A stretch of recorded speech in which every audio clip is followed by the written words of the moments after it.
Welcome back to Radio Entrepreneurs. I'm Jonathan Freedman, and we've got an exciting show for you today, coming to you live from Fenway Park. Legendary Fenway Park, I should say, and alongside a legend himself, Evan Macedo. Yes, in the flesh. Evan Macedo here from Sapers and Wallack, one of Boston's financial advisory firms located in Newton, Massachusetts.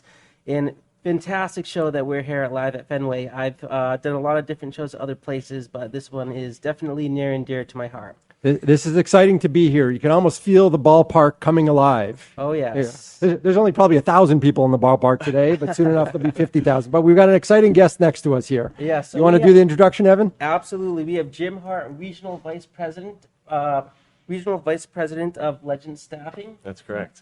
So thank you for being here today. Yeah, thanks for having me, guys. I'm excited to be here, and it's a beautiful day at Fenway too. Not too cold, and you take a couple of cracks today. You're going to get down on the field, or yes, I'm going to get out there and see how far I can hit it. Excellent, Jim. You want to tell us a little bit about your firm and what it is that you guys do? Absolutely, yeah. Thanks for asking. Ledgent is a finance and accounting staffing firm, and I manage from D.C. to New Hampshire, the Mid-Atlantic and the Northeast territories. We specialize in placing people in direct hire roles as well as contract to hire roles in the financial industry. Kind of the wheelhouse or the sweet spot, I guess, for us is that accountant realm, staff accountant, junior, senior accountant, and all things finance as well. And Jim, it's been a hell of a couple of years. You know, we had the pandemic that we're in the middle of. We came out of the pandemic. The employees had all the power to try to get the highest salaries. Sure. I feel like the employers are starting to take some of that power back. Yeah. It's certainly been a struggle over here. But, you know, as we look at where we were last year and we look into where we're heading into 2024, what is that looking like from your opinion, and what advice do you have for anyone looking to land a job in 2024? Yeah, it's a good question. You know, anytime that you're sitting around 3%, and in Boston we're at 3.2% unemployment right now, it's still a candidate-driven market. So it's a nice position for candidates to be, specifically in the greater Boston area. And from a trend perspective, staffing industry analysts project about a 3% growth industry-wide, but finance and accounting-wise, we're looking at a 5% projected growth. They're pretty accurate with these projections.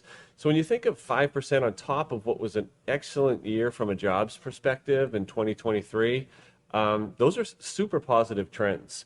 And as far as advice to people that are looking for a role within finance and accounting, you know, I would say that, you know, the more stability, the more energy, aggressivity that you have, I think that really lends and kind of points in your favor.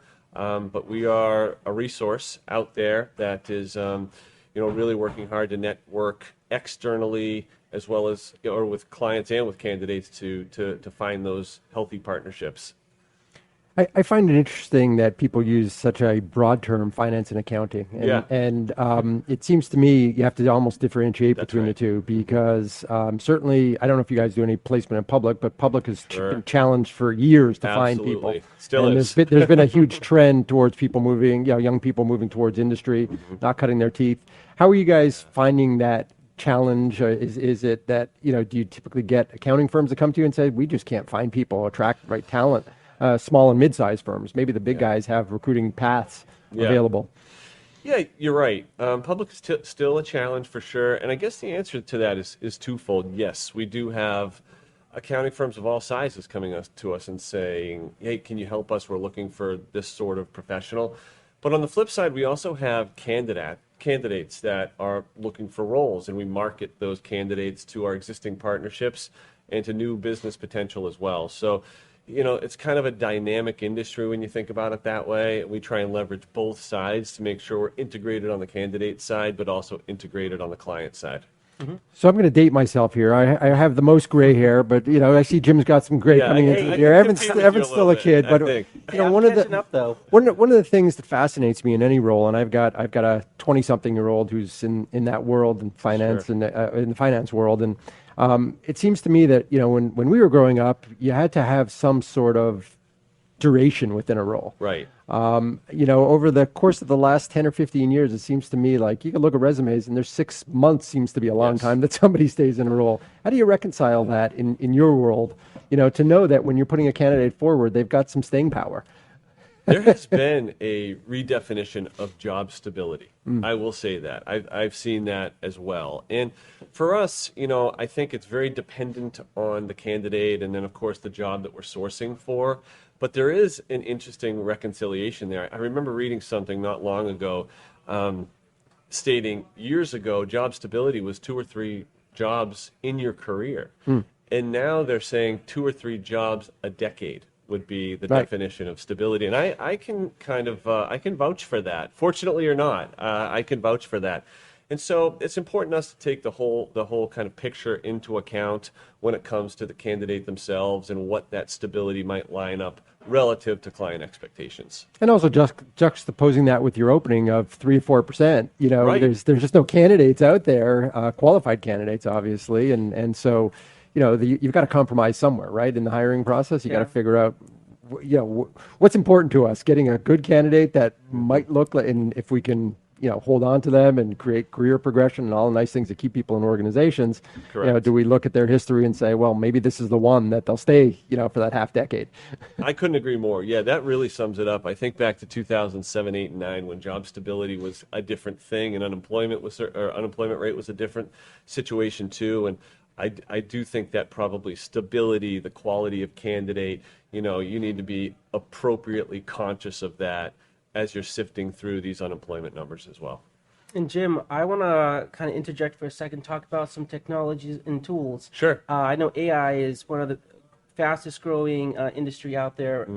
A lot of companies are introducing it into their firms, trying to make themselves bigger, faster, stronger. Sure. Is there anything that Ledgent Staffing is doing in terms of the use of technology to qualify candidates a little bit better, or kind of, source candidates easier, or kind of sift through candidates so you're putting like a better quality person in front of the companies? Yeah, again, that question's twofold. The answer to that question, I should say, number one, we never want to lose the personal connection. So we are exploring and integrating AI options into our portfolio for sure. We just adopted a whole new kind of internal mechanism so that we can leverage AI in the future. We're gravitating very quickly towards that. We're excited about it, but we don't want to lose that personal connection either. That's kind of got us to where we are today and hopefully differentiates ourselves from competitors and is our stronghold within the market. All that being said, we're excited to explore this AI kind of component and integrate that into our business on a daily basis. So really look at it as another tool in the tool chest towards exactly right. allowing you guys to do what you do well. So yeah, that's it. That's just it. Yeah, that's just it. Speed to market's important too. We want to make sure that we're doing a quality job, but we want to do it in a timely fashion, and we think AI can probably help us with that in the future.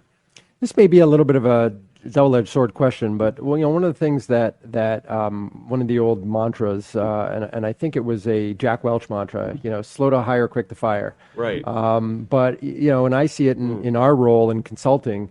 People find somebody they like, and it's like all the traditional background checks. They all go out the window. It's like, let's put an offer out there. It's like, whoa, you slow down. Right. If it's a good candidate today, it'll be a good candidate tomorrow. Do some due diligence, do some backgrounds, or whatever it is that you do in your due diligence process. Are you seeing clients that are, because they're so, I don't want to use the term desperate, but difficulty in finding candidates that as soon as somebody that comes along, they're ready to make the offer? Absolutely. It's almost like the housing market bypassing the inspection, right?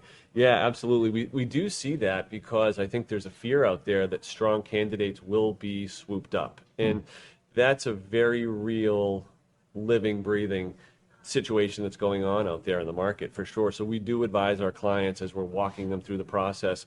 You're speaking with candidate X. This candidate is also meeting with other companies as far as we know. So we may want to leverage speed in order to retain this candidate if you have that interest there. On the flip side, if we have intel that is contrary to that and there is a background situation or a vetting situation, we want to make sure that we're available to that as well. I would think, clients are, it always amazes to me that they may have a process, but they don't kick off the process until the candidate's been, well, why not have everything teed up and ready to go? So if you find somebody good, you can move quickly. You're preaching to the choir. I couldn't agree more. The more upfront diligence that we can do in order to, mitigate any speed bumps, yes, let's take full advantage of that along the way. And Jim, you guys are a sponsor of FEI. We're of FEI's platinum sponsors. I know FEI is thrilled to have you. Thank you. Can you talk a little bit about the partnership you have with them and what made you guys want to kind of team up to be a partner? Yeah, we've been a partner with FEI for about 2.5 years at this point, and we have been extremely satisfied with the partnership. We've formed long-lasting relationships, partnerships with people internally. We've networked as well as we have anywhere within FEI. Super excited to be part of the organization. We're affiliated with other chapters across the country, and really excited to continue to be part of FEI Boston. Fantastic. Wonderful. Well, it's been a pleasure having you on Radio Entrepreneurs, our leadoff batter at Fenway Park today. Thank you. So really appreciate you coming out today, Jim, a little bit early for the event and getting to know you a little bit. If people want to get in touch with your company, if they want to get in touch with you directly, what's the best way for them to reach out to you? Probably the company website. It's actually rothstaffing.com is the company website. That's our kind of parent company, if you will. You can go to the Contact Us tab. You'll find me there. Pretty easy to spot. Or on LinkedIn, of course. You can simply go Jim Hart, LinkedIn, Ledgent, or Roth Staffing, and contact me that way. Excellent. Our guest has been Jim Hart, Regional Vice President of Ledgent Finance and Accounting and staffing in general. Excellent to have you join us on Radio Entrepreneurs, and we'll be right back with another segment on Radio Entrepreneurs.